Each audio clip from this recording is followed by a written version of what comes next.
The world makes you something that you're not, but you know inside what you are.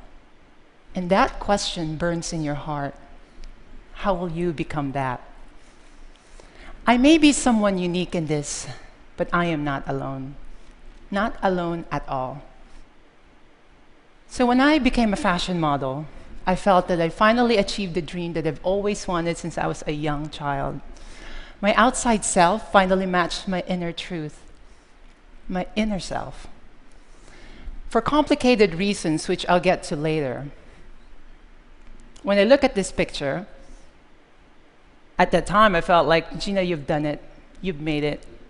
You have arrived. But this past October, I realized that I'm only just beginning. All of us are put in boxes by our family, by our religion, by our society, our moment in history, even our own bodies. Some people have the courage to break free, not to accept the limitations imposed by the color of their skin or by the beliefs by those that surround them. Those people are always the threat to the status quo, to what is considered acceptable. In my case, for the last 9 years, some of my neighbors, some of my friends, colleagues, even my agent did not know about my history. I think in mystery, this is called a reveal. Here is mine. I was assigned boy at birth based on the appearance of my genitalia.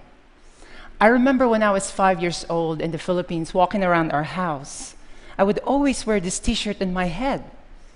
And my mom asked me, how come you always wear that t-shirt in your head? I said, Mom, this is my hair. I'm a girl. I knew then how to self-identify. Gender has always been considered a fact, immutable. What we now know, it's actually more fluid, complex, and mysterious. Because of my success, I never had the courage to share my story.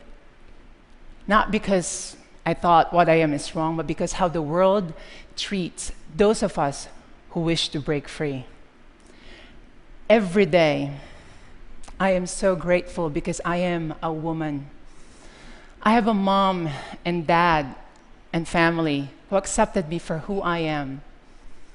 Many are not so fortunate. There's a long tradition in Asian culture that celebrates the fluid mystery of gender. There's a Buddhist goddess of compassion. There is a Hindu goddess, Hydra goddess. So when I was 8 years old, I was at a fiesta in the Philippines celebrating these mysteries. I was in front of this stage, and I remember out comes this beautiful woman right in front of me, and I remember that moment, something hit me. That is the kind of woman I would like to be. So when I was 15 years old, still dressing as a boy, I met this woman named TL.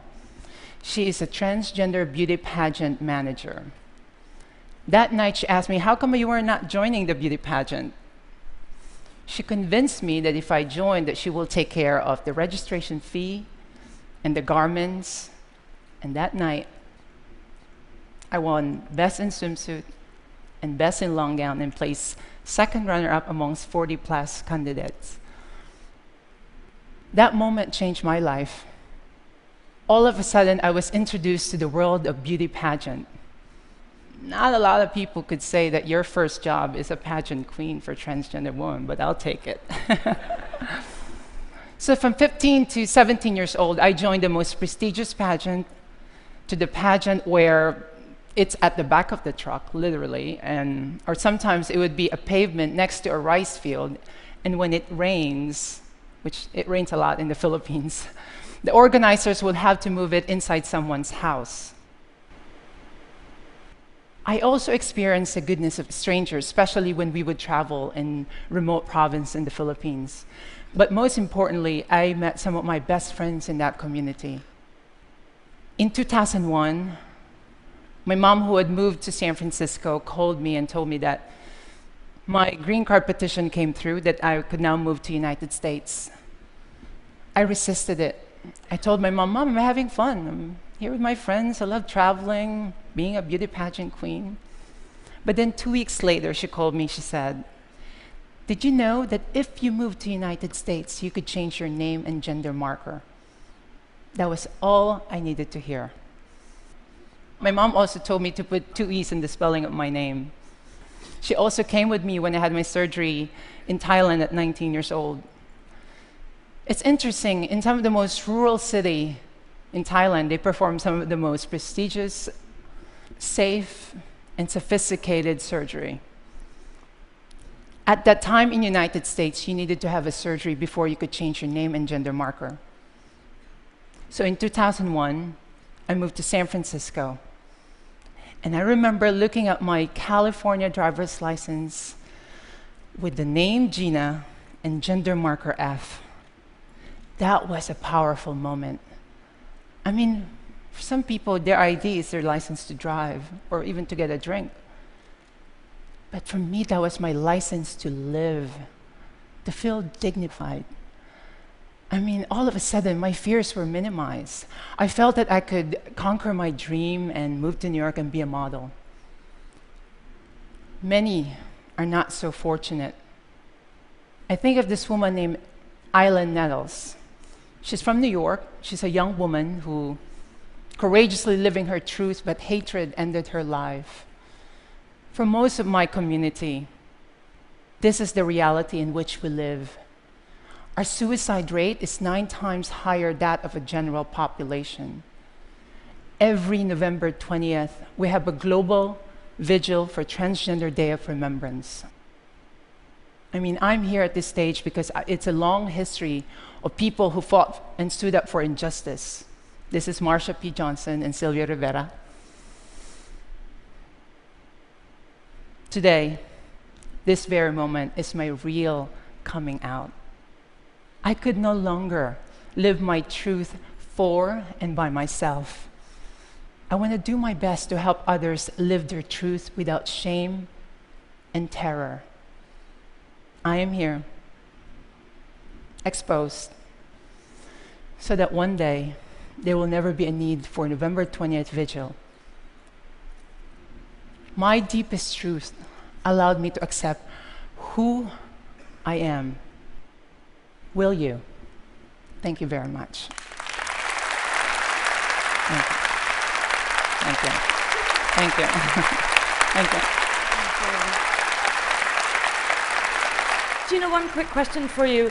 And I'm wondering what you would say, especially to parents, but in a more broad way to friends, to family, to anyone who finds themselves encountering a child or a person who is struggling with and uncomfortable with the gender that's being assigned them. What might you say to the family members of that person to help them become good and caring and kind family members to them?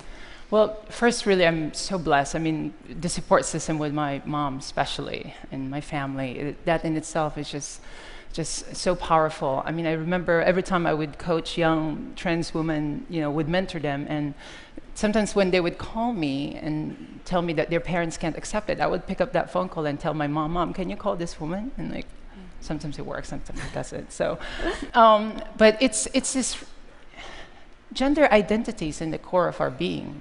Right? I mean, we're all assigned gender at birth. So what I'm trying to do is to have this conversation that sometimes that gender assignment doesn't match.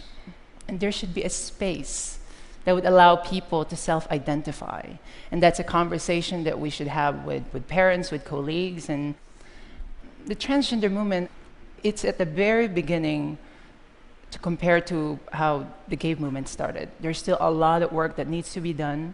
There should be an understanding. There should be a space of curiosity and asking questions. And I hope all of you guys will be my allies. Thank you. That was so lovely. Thank you.